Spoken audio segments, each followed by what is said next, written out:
I want to talk to you about how to win a government contract bid this year, and I will be walking you through a series of steps, a series of hacks to really pay attention to if you want to really win a government contract bid this year. So here are the facts I want you to really think about.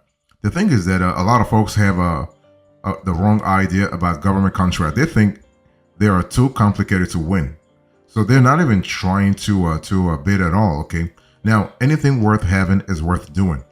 So to start winning government contracts, you'll have to roll up your sleeves and get into work. I mean, you can't really sit on your ass and hope to actually win a government contract. It doesn't work that way.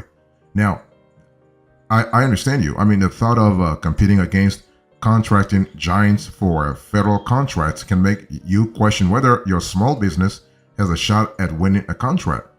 But the cool thing is, and that's a fortunate sort of a scenario for you, the federal government has put policies and programs to encourage small businesses to actually enter the government contracting industry. So you have a certain portion of contracts that are set aside for small businesses like yours, okay? So that's really good because it makes it not very easy, but it makes it relatively easier to win government contracts as a small business contractor. So that's important to look at it that way, okay? So the U.S. Small Business Administration, the SBA, is actually a government organization that promotes and protects the rights and interests of small businesses in this country. So as a part of its efforts to uphold its duties, the SBA partners with government agencies to actually link qualified small businesses with opportunities available in the federal marketplace. And in addition to that, the government also has special contracts for small businesses called set-asides. So as part of the government's goal to spend a dedicated portion of its contract dollars on small businesses, the government limits competition on set-asides to encourage small business owners to compete for government contracts. Now, where can you see contracting opportunities? Well, basically, you have a lot of places. I mean, the government agencies utilize various platforms to publish government contract opportunities. So, for instance, you have subcontracting network, subnet. Okay, so that it's a very powerful resource that you want to really look into this year. You also have a dynamic small business search, the DSBS, and this is actually a great platform also. But this is also managed by the SBA. The first platform is also managed by the SBA, and you also have contract opportunities. So you can actually have you can see a lot more opportunities through their website. Now, their website used to be called Fed Biz Ops, but now they have rebranded the whole thing. So fantastic opportunity too.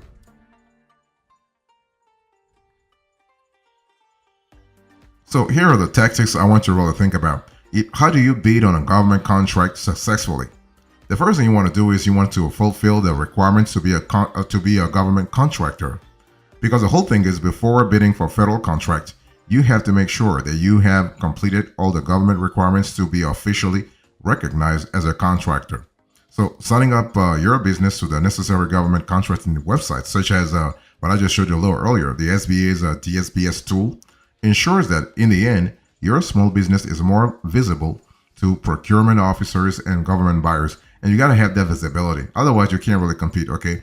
Very important to really have a strong foundation for your business right off the bat. And the way you want to do it is to actually be seen as a legit contractor. Because see, the thing is, those are government buyers. They've seen thousands of government contractors every single year. So why should they really validate your application? Because you are serious, because you have actually gone through the requirements. That's number one. Number two, you want to perform a market research. Do a market research. So when you are planning to bid on a government contract, you should avoid relying on your stock knowledge of what you currently have to gauge the movements within the federal contracting markets. What you want to do is you want to really conduct market research before you start penning down your government contract proposal. That way, you know what's really happening. You know the trends.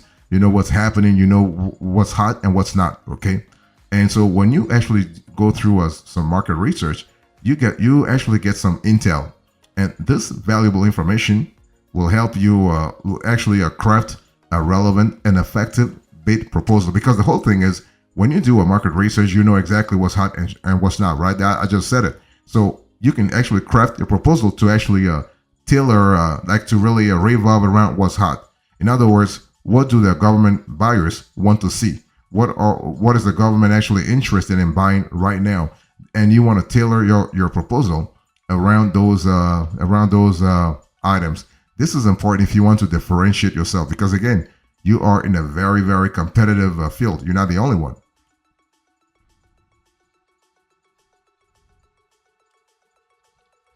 If you want to actually win a government bid this year, you want to be selective in bidding for federal contracts. It's all about demand and supplies, and but demand and supply. But the whole thing is that your small business is doesn't have the resources of a giant federal contractor. So you have to be very strategic in how you allocate your resources. So your hunger for federal contracting opportunities should not really blindside you from, let's say, running the risk of spreading yourself thinly so you can bid on every contract opportunity you see.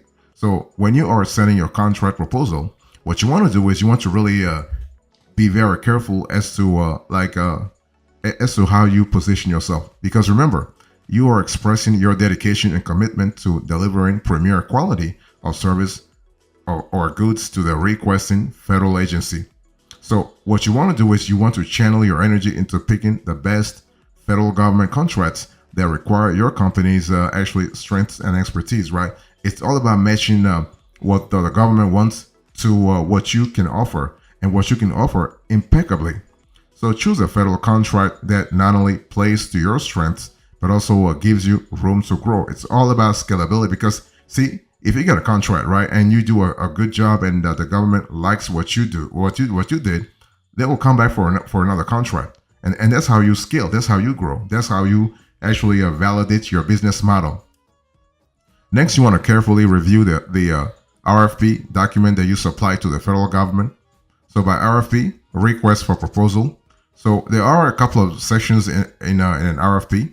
So like supplies or services, and also price and cost, the description, specifications, the statement of work, SOW, things like instruction, conditions, and notices to offerors, and also evaluation criteria. I mean, there are a lot more sections, but those four are really critical if you want to, again, stand out. So if you have any question around those sections, please let us know in the comment section, and we'll certainly be able to help you out, okay? So as you draft your RFP, your SOW, your RFQ, your RFI, be very careful about certain sections so you can win your bid real fast. If you want to bid successfully on a government contract this year, you want to strictly follow the instructions stated in the RFP. It can be RFP, it can be RFI, it can be RFQ, it can be SOW.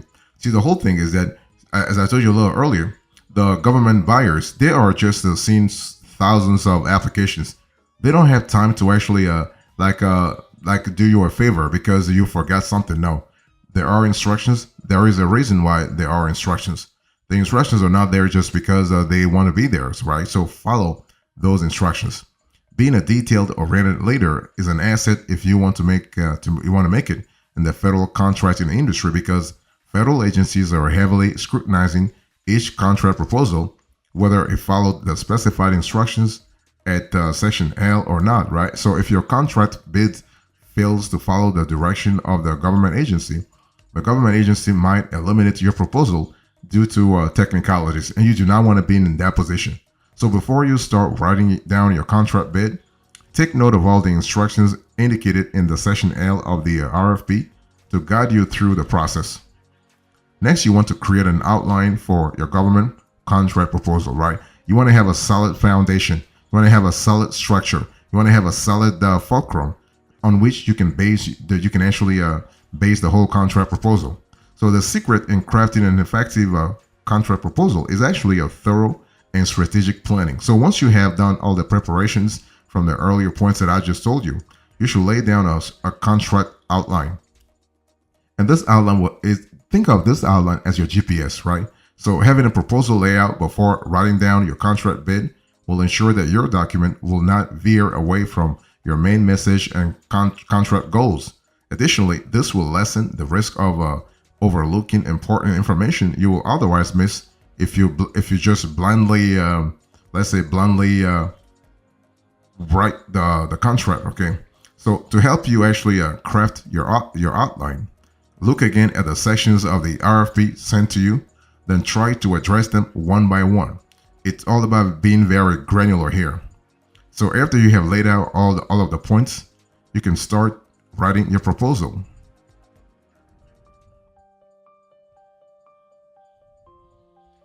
Next, you want to ensure that your proposal addresses the specific goals. It's all about making sure that the government buyer really likes what they hear or what they'll read after seeing your proposal. Okay, so referencing section C of the RFP, you have to define how you plan to fulfill the contract goals clearly.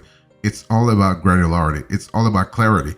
It's all about elucidating what you are planning on doing. Okay, so your contract proposal should lay out your plan that hinges on your company's strengths. You have to highlight how your company's proposed solution is actually the most efficient and cost-effective option among the other federal contractors during this step.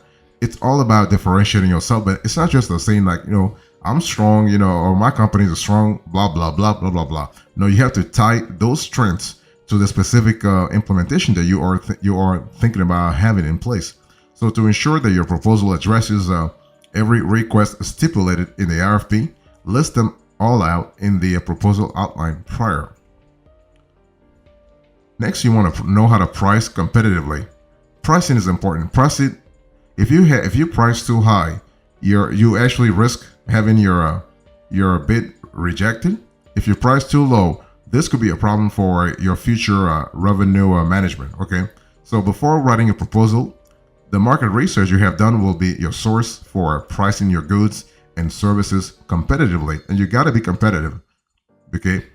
Because you're not the only one, and you should really avoid pricing yourself too high without enough justification, or the government agency will easily, again, as I said a little earlier, will dismiss your proposal. On the other hand, lowballing yourself, or the government agency will think that your offer will sacrifice the quality of your services in exchange for a cheap contract. So it's one of those things where you have to really strike the right balance here, and the right balance really will have to pay attention. Will have to hinge on your vision for the future, your vision for scalability. So to put it simply, know the optimal price range of your goods and services from your market research, then find a comfortable price point that you are confident that you can profit from while remaining competitive with other contractors as well.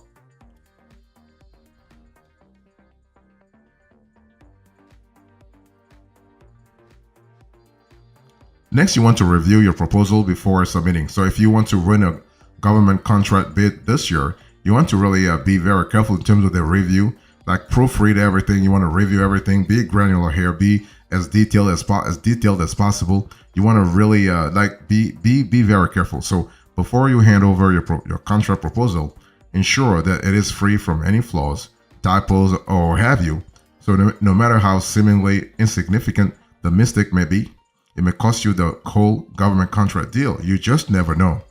Okay, you just never know, because again, you're not the only application that those government buyers are reading. I mean, if you have thousands of applications, if you make a little mistake, they'll just toss your application on the side. So to be on the safe side, try tapping a trusted person to review your proposal to spot any errors. And next, you want to wait for the government agency to respond. So depending on the complexity of the government contract you are bidding for, you can expect a response from the federal agency within 30 to 120 days. So while waiting for their feedback, make sure that your lines are easily accessible should any inquiries or clarifications arise from their end. This is important. And because, see, the whole thing is that when you bid on a government contract, this is a long-term thing. So if you succeed in securing a contract award from the federal government, congratulations. From here on, you have to really do your best in fulfilling the contract to the best of your abilities. However, if your contract bid is rejected, don't lose heart. After you get the response from the procurement officer, make sure to express your gratitude for giving you the opportunity. Right? It's all about forging that long-term relationship. Okay, being grateful is really cool because it shows that you are thinking about having a relationship with a procurement officer. Then you want, if your contract bid is rejected, seek their feedback. This way you will know how to do better next time. So securing a win in terms of the federal contracting industry is truly difficult at first, but once you have raked in the experience and recommendations, your chances of succeeding will definitely increase.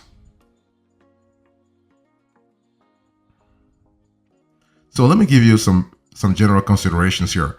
As you are thinking about actually winning a government contract bid this year, remember that it's important to increase your chance of winning a government contract by researching the federal marketplace and taking advantage of SB resources. Okay, you can find contracts. So like I spoke to you a little earlier, you have the DSBS, the Dynamic Small Business Search. This is a database that government agencies use to find small business contractors for upcoming contracts.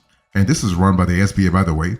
So small businesses also can use DSBS to find other small businesses to work with. This is kind of cool. So this is really good. Also think about the contract opportunities through SAM.gov. Okay. So government agencies are required to use SAM to advertise all contracts over $25,000. You can also think about GSA schedules. If you want to sell to the government, securing a contract with the U.S.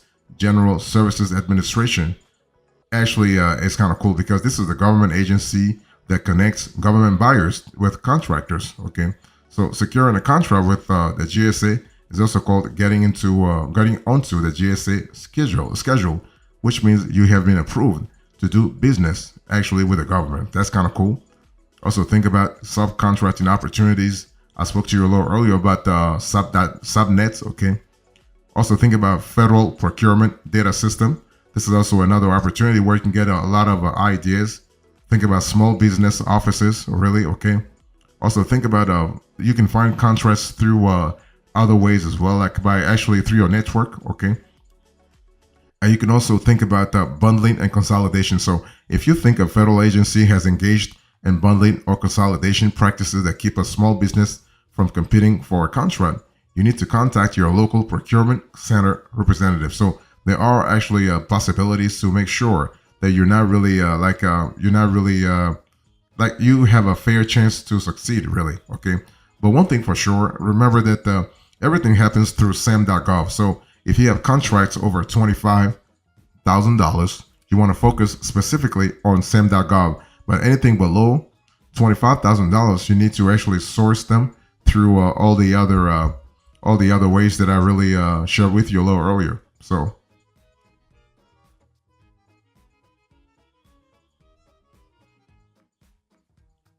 in closing remarks into this conversation, I'll share with you how to win a government contract bid this year. I give you the facts, the tactics, the general considerations, and the closing remarks.